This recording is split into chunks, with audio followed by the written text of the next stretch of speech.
പക്ഷെ ഇന്ന് ചാനലുകൾക്കൊക്കെ ചാകരയാണ്. കാരണം രാഹുൽ മാങ്കൂട്ടം തീർന്നു, അടുത്തതാര് എന്നുള്ള ചോദ്യത്തിന് ദിലീപ്. ഇന്ന് വിധിയാണ്. 2017 തുടങ്ങിയ കേസ് 2025 ആകുമ്പോഴേക്കും വിധി വരും എന്ന് നമ്മൾ പ്രതീക്ഷിക്കുന്നു. മാറ്റിവെക്കാനുള്ള ശിക്ഷ ചിലപ്പോൾ മാറ്റിവെക്കാൻ സാധ്യതയുണ്ട്. മറ്റൊരു ദിവസം പ്രഖ്യാപിക്കുമായിരിക്കും. വിധി എന്തായാലും ഇന്നറിയാം. ദിലീപ് 8ാം പ്രതിയാണ്. മറ്റാരെക്കാളിലും കൂടുതൽ അറിയേണ്ടത് ദിലീപിന് പല ചാനലുകൾക്കും അറിയാം. ഇപ്പോൾ ശാന്തിവിള ദിനേശ് അടക്കം പറയുന്നത്, റിപ്പോർട്ടർ ചാനൽ അരുൺകുമാറൊക്കെ പറയുന്നത് വളരെ ചെറ്റത്തരമാണ്. അല്ലെങ്കിൽ അയാൾക്ക് തൂക്കുകയർ കിട്ടിയാൽ ഇവർക്കൊക്കെ സന്തോഷമാകും എന്നുള്ള തരത്തിലാണ് പല ചാനലുകളും നിൽക്കുന്നത്. തെറ്റ് ചെയ്തവരാരായാലും ശിക്ഷിക്കപ്പെടണം. നമ്മുടെ നിലപാട് അതാണ്. ഈ കേസിനെ മാഷ് എങ്ങനെയാണ് കാണുന്നത്? ഈ മാധ്യമങ്ങൾ പലപ്പോഴും അനാവശ്യമായിട്ടുള്ള രീതിയിൽ ഒരു കേസിൻ്റെ കാര്യത്തിൽ ഇടപെടുമ്പോൾ ആ കേസ് അട്ടിമറിക്കപ്പെടുകയാണ് ചെയ്യുന്നത്. ആരാണ് കുറ്റവാളി എന്ന് മാധ്യമങ്ങൾ തന്നെ വിധി പ്രസ്താവിച്ചാൽ പിന്നെ കോടതികളുടെ ആവശ്യമില്ലല്ലോ. കോടതികളിൽ സംഭവിക്കുന്ന കാര്യങ്ങൾ റിപ്പോർട്ട് ചെയ്യുന്ന ഒരു ജോലിയാണ് യഥാർത്ഥത്തിൽ മാധ്യമങ്ങൾ എടുക്കേണ്ടത്. അതിന് പകരം കോടതിയെ തന്നെ സ്വാധീനിക്കാനും കോടതിയെ കൊണ്ട് പ്രത്യേക തരത്തിൽ വിധി കൽപ്പിക്കാനും പറ്റുന്ന തരത്തിൽ ഉള്ള ഇടപെടലുകൾ മാധ്യമങ്ങളുടെ ഭാഗത്തുനിന്ന് പല കാര്യങ്ങളിലും പല വിഷയങ്ങളിലും ഇതിക്ക് മുന്നേ ഉണ്ടായിട്ടുണ്ട്. ഈ വിഷയത്തിൽ വളരെ കൂടുതലാണ്. കാരണം നമ്മുടെ സമൂഹം വളരെ ഉറ്റുനോക്കുന്ന ഒരു വിഷയമായി ഇത് മാറിക്കഴിഞ്ഞു. അതുകൊണ്ട് ഈ വിഷയം അവതരിപ്പിക്കുന്ന സമയത്തെല്ലാം തന്നെ വലിയ ആൾക്കൂട്ടമാണ് അത് കാണുന്നത്. ഈ ആൾക്കൂട്ടമാണ് മാധ്യമങ്ങളെ ലഹരി പിടിപ്പിച്ചുകൊണ്ടിരിക്കുന്നത്. അതുകൊണ്ടാണ് അവർ യഥാർത്ഥത്തിൽ അവർ ചെയ്യേണ്ടതായിട്ടുള്ള കാര്യങ്ങളുടെ തലത്തിൽ നിന്ന് മാറിപ്പോകും. നടി ആക്രമിക്കപ്പെട്ടിരിക്കുന്ന ഈ കേസിൽ ഉള്ള പ്രധാനപ്പെട്ട വിഷയം എന്താണ്? നമ്മുടെ സമൂഹത്തിനകത്ത് സ്ത്രീകൾക്ക് അവരുടെ സ്വതന്ത്രമായിട്ടുള്ള ജീവിതത്തിന് അവർ സ്വതന്ത്ര റിപ്പബ്ലിക്കാണോ എന്ന് പറയുന്ന ചോദ്യത്തിന് പരിക്കേൽക്കുന്നു എന്നുള്ളതാണ്. സ്ത്രീകൾക്ക് യാതൊരു സ്വാതന്ത്ര്യമില്ല എന്നും ഏത് ഘട്ടത്തിലും സ്ത്രീകൾ പീഡിപ്പിക്കപ്പെടാവുന്നതും ആക്രമിക്കപ്പെടാവുന്നതുമാണ് എന്നൊരു മെസ്സേജ് സിനിമയുടെ ലോകം എന്ത് ചെയ്യുന്നുണ്ട്, പുറത്തേക്ക് വിടുന്നുണ്ട്. നമ്മൾ ഈ കാസ്റ്റിംഗ് കൗച്ച് എന്ന് പറയുന്ന പ്രയോഗം തന്നെ സിനിമയിൽ നിന്നാണ് വന്നത്. കിടന്നു കൊടുത്താൽ മാത്രമാണ് അവസരം എന്ന് പറയുന്ന തരത്തിൽ വളരെയധികം നടികൾ ആ വിഷയങ്ങളെല്ലാം അവതരിപ്പിക്കുന്നുണ്ട്.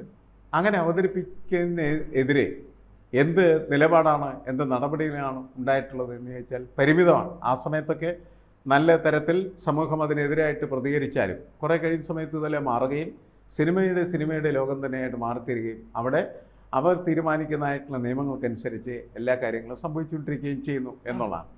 എന്നാൽ അതിൽ നിന്ന് വ്യത്യസ്തമായിട്ട് ഇന്ന് ദിലീപിൻ്റെ കേസ് പുറത്തു വരുന്ന സമയത്ത് ദിലീപ് ശിക്ഷിക്കപ്പെടുമോ, ദിലീപ് ജയിലിൽ പോകുമോ എന്ന് ചോദിക്കുന്ന ആളുകളുടെ എണ്ണം വളരെ കൂടുതലാണ്. മാധ്യമരംഗത്ത് പ്രവർത്തിക്കുന്നവരെ അത് ചോദിക്കുമ്പോൾ അവരുടെ ഒരു ഉദ്ദേശം എന്ന് പറയുന്നത് അതുകൊണ്ട് ലഭ്യമാകാവുന്നതായ വലിയ സാധ്യതകളാണ്. എത്ര വലിയ സാധ്യതയാണ് അത് തുറന്നു തരിക എന്ന് കരുതിയാണ് അവർ അതിനെക്കുറിച്ച് അന്വേഷിച്ചുകൊണ്ടിരിക്കുന്നത്. ദിലീപ് ശിക്ഷിക്കപ്പെട്ടാൽ അതുമായി ബന്ധപ്പെട്ട് പിന്നീട് നിരവധി വാർത്തകൾ, കഥകൾ അതെല്ലാം നല്ല രീതിയിൽ എന്ത് ചെയ്യാൻ പറ്റും, വിറ്റഴിക്കാനായിട്ട് കഴിയും എന്നുള്ളതാണ്. അപ്പോൾ ദിലീപ് കുറ്റവാളിയാണ് എങ്കിൽ തീർച്ചയായിട്ടും ശിക്ഷിക്കപ്പെടേണ്ടതാണ്. ഒന്ന്. രണ്ട്, ഇതിൽ ആക്രമിക്കപ്പെട്ട നടിക്ക് നീതി കിട്ടുക എന്ന് പറയുന്നത് പ്രധാനപ്പെട്ട കാര്യം. അപ്പോൾ ഈ നടിയുടെ വിഷയം നമ്മൾ വേറെ അതിനെക്കുറിച്ചൊന്നും നമുക്ക് സംസാരിക്കാൻ പറ്റില്ല. ആക്രമിക്കപ്പെട്ട നടി എന്നേ പറയാൻ പറ്റുള്ളൂ. അങ്ങനെയുള്ള ഒരു കണ്ടീഷൻ അത് നമ്മുടെ സമൂഹത്തിൽ മാറേണ്ടതാണ് ശരിക്കും പറഞ്ഞാൽ. ഇപ്പോൾ എന്താണ്, ഹേമ കമ്മിറ്റി റിപ്പോർട്ടൊക്കെ വന്ന സമയത്ത് നമ്മൾ വായിച്ച കഥകളൊന്നും നമുക്കത്ര രസകരമായി തോന്നുന്ന കഥകളല്ല. അവിടേക്ക് എത്ര ശക്തമായിട്ടുള്ള രീതിയിലാണ് സ്ത്രീ പീഡിപ്പിക്കപ്പെട്ടുകൊണ്ടിരിക്കുന്നത് എന്ന് നമുക്കറിയാവുന്ന കാര്യമാണ്. അപ്പോൾ അതെല്ലാം പൊതുസമൂഹത്തിന് മുന്നിലുണ്ട്. ആ സമയത്താണ് ഇവിടെ ഇത്തരത്തിൽ, അതായത് നഗരത്തിൻ്റെ ഹൃദയഭാഗത്ത് ഒരാൾക്ക് കാറിൽ സുരക്ഷയോട് നടക്കാൻ പറ്റാത്ത സാഹചര്യം എന്ന് പറയുന്നത് ഒരു പരിഷ്കൃത സമൂഹത്തെ സംബന്ധിച്ചിടത്തോളം ഒട്ടും നല്ലതല്ല എന്നുള്ളതാണ്. അപ്പോൾ അതുകൊണ്ടാണ് ഇതിനകത്ത് കൂടുതൽ താല്പര്യം. ഇതിൻ്റെ പിന്നിൽ പ്രവർത്തിച്ചിരിക്കുന്ന പൾസർ സുനി അടക്കമുള്ളതായിട്ടുള്ള ആളുകൾക്ക് കൃത്യമായിട്ട് ശിക്ഷ കിട്ടേണ്ടതാണ്. അതോടൊപ്പം അദ്ദേഹത്തെ ആരാണോ അതിനുവേണ്ടി നിയോഗിച്ചിരിക്കുന്നത് അവർക്കും ശിക്ഷ കിട്ടും. അതിൽ ദിലീപുണ്ടോ എന്നുള്ള ചോദ്യമാണ് മാധ്യമങ്ങളിലിങ്ങനെ വീണ്ടും തെറ്റി വന്നുകൊണ്ടിരിക്കുന്നത്. എന്താണ് എന്ന് നമ്മളുടെ ഈ ചർച്ച അല്ലെങ്കിൽ നമ്മളുടെ ഈ ഡിസ്കഷൻ പുറത്തു പോയതിനു ശേഷം എത്രമായിരിക്കും വിധി വരുന്നതെന്നാണ് എനിക്ക് തോന്നുന്നത്. അതെ, രാവിലെ 11:30-ക്കാണ് കോടതിയിൽ വിധി വരുന്നത്. കോടതി പരിസരത്തൊക്കെ ഒരുപാട് പോലീസിനെ വിന്യസിച്ചിട്ടുണ്ട്. കാരണം പ്രതികളെയൊക്കെ കോടതിയിലേക്ക് കൊണ്ടുവരുന്നുണ്ട്. എല്ലാ പ്രതികളും കോടതിയിൽ ഹാജരാകണം. അതായത് ദിലീപ് അടക്കമുള്ള പ്രതികൾ കോടതിയിൽ ഹാജരാകണം എന്നുള്ളതാണ് ഇപ്പോൾ കോടതിയുടെ ഭാഗത്തു നിന്നുണ്ടായിരിക്കുന്നത്. സ്വാഭാവികമായും ഒരു കേസ് വരുമ്പോൾ കോടതി കേൾക്കുന്നത് രണ്ട് ഭാഗവുമാണ്. ഇപ്പൊ രാഹുൽ മാങ്കൂട്ടത്തിന് ജാമ്യം നൽകിയത് രാഹുൽ മാങ്കൂട്ടത്തിന്റെ കൂടി ഭാഗം കേട്ടതിന് ശേഷമാണ് ഹൈക്കോടതിയിൽ നിന്ന് 15-ാം തീയതി വരെ അറസ്റ്റ് ചെയ്യരുത്, ഇപ്പൊ രണ്ടാമത്തെ കേസിലെ മൊഴി എടുത്തുകൊണ്ടിരിക്കുന്നത്, അത് ചിലപ്പോൾ കുരുക്കാകുമോ എന്നൊക്കെ മാധ്യമങ്ങളാണ് പറയുന്നത്. കോടതി പറയുന്നത് ജാമ്യം നാളെ അറിയാൻ കഴിയും. ഇപ്പോൾ 15-ാം തീയതിയാണ് കേസ് പരിഗണിക്കുന്നത്. 15-ാം തീയതി അറിയാൻ കഴിയും എന്തായാലും ജാമ്യം കിട്ടുമോ അതോ അല്ലെ കേസ് തള്ളിക്കളയുമോ എന്നൊക്കെയുള്ള കാര്യങ്ങൾ. ഇത്തരത്തിൽ കോടതി ഒരാളുടെ ഭാഗമായി ഇപ്പൊ നമ്മൾ അവൾക്കൊപ്പമാണ്, ഇരയ്ക്കൊപ്പമാണ് എന്നൊക്കെ പറയുമ്പോഴും കോടതി വേട്ടക്കാരൻ്റെയും ഇരയുടെയും ഭാഗം കേൾക്കും. എന്നിട്ട് കോടതിക്ക് ബോധ്യപ്പെട്ട ഒരു കാര്യത്തിലാണ് കോടതി വിധി പറയുന്നത്. അങ്ങനെയാണ് എനിക്ക് മനസ്സിലാക്കാൻ സാധിക്കുന്നത്. അങ്ങനെയാണ് കോടതി ഒരു ഭാഗം മാത്രം കേട്ടിട്ട് വിധി പറയുന്ന ആളല്ല, രണ്ട് ഭാഗവും കേട്ടിട്ട് വിധി പറയുന്ന ഒരാളാണ്. നമ്മളിപ്പോ നമ്മുടെ മുംബൈ ഭീകരാക്രമണ കേസിലെ അജ്മൽ കസബ് എന്ന 22 വയസ്സുകാരന് വക്കീലിനെ വെച്ചു കൊടുത്ത രാജ്യമാണ് ഇന്ത്യ. അയാൾക്ക് പറയാനുള്ളത് കേൾക്കാനായിട്ട് ഇന്ത്യയിലെ ഒരുപാട് ആളുകളെ കൊന്ന, ഏകദേശം 178ഓളം പേരെ കൊന്ന ഒരാൾക്ക് വക്കീലിനെ വെച്ചു കൊടുത്ത ആളാണ്. അപ്പൊ വേട്ടക്കാരന് നീതി വേണമെന്ന് ആഗ്രഹിക്കുന്ന ഒരു രാജ്യമാണ് ഇന്ത്യ. അതുപോലെ തഹാവൂർ റാണയ്ക്കും ഇപ്പോൾ വക്കീലിനെ വെച്ചു കൊടുത്തിട്ടുണ്ട്. ഇത്രയൊക്കെ ജനാധിപത്യപരമായ രീതിയിൽ വേട്ടക്കാരന് ഇരയ്ക്കും പറയാനുള്ളത് കേൾക്കുന്ന കോടതി സംവിധാനങ്ങൾ ഇവിടെ ഉള്ളപ്പോൾ ഒരു ഭാഗം മാത്രം റേറ്റിംഗിന് വേണ്ടി ഒരു ഭാഗം മാത്രം ചേർന്ന് നിന്നുകൊണ്ട് ഇത്തരം വാർത്തകളെ നേരിടുന്ന മാധ്യമങ്ങളെ റേറ്റിംഗിന് വേണ്ടി മാത്രം ഇരയോടൊപ്പം നിന്നാൽ മാത്രമേ റേറ്റിംഗ് കൂടൂ എന്ന് പറയുന്ന ഒരു ഇത്തരം ചില അളിഞ്ഞ അങ്ങനെ തന്നെ പറയേണ്ടി വരും. അത്തരം ഒരു അളിഞ്ഞ മാധ്യമ പ്രവർത്തനത്തോട് മാഷ് വർഷങ്ങളായി മാധ്യമങ്ങളെ കാണുകയല്ലേ, എങ്ങനെയാണ് മാഷിന് തോന്നുന്നത്? അത്തരം ഒരു നിലപാടും ഇല്ലാത്ത, വെറും ഒരു ക്വാളിറ്റിയും ഇല്ലാത്ത, വെറും റേറ്റിംഗിന് വേണ്ടി മാത്രം പിച്ചും പേയും വിളിച്ചു പറയുന്ന ഇത്തരം മാധ്യമങ്ങളോട് എന്താണ് തോന്നുന്നത്? മാധ്യമങ്ങൾക്ക് വലിയ ഉത്തരവാദിത്വമുണ്ട്, അറിയാലോ. അതെ, അത് നമ്മൾ ജനാധിപത്യത്തിൻ്റെ 4ാം തൂൺ, 4th എസ്റ്റേറ്റ് എന്ന് വിശേഷിപ്പിക്കുന്ന സംഭവമാണ്. അപ്പോൾ അവരുടെ ഒരു ജേർണലിസ്റ്റിക് ക്യാരക്ടർ നമ്മൾ പരിശോധിക്കുമ്പോൾ നമ്മളെപ്പോഴും വിശദീകരിക്കാറുള്ളത് അത് ഒരു വാച്ച് ഡോഗ് ജേർണലിസം ആയിരിക്കും. എന്നുവെച്ചാൽ ഒരു കാവൽ നായയുടെ സ്വഭാവം, കാവലിൻ്റെ ഒരു സ്വഭാവം യഥാർത്ഥത്തിൽ മാധ്യമങ്ങൾക്കുണ്ട്. അവിടെ തീർച്ചയായിട്ടും ഇരകൾക്ക് കൂടുതൽ പ്രാമുഖ്യം വരും എന്നുള്ളത് ശരിയാണ്.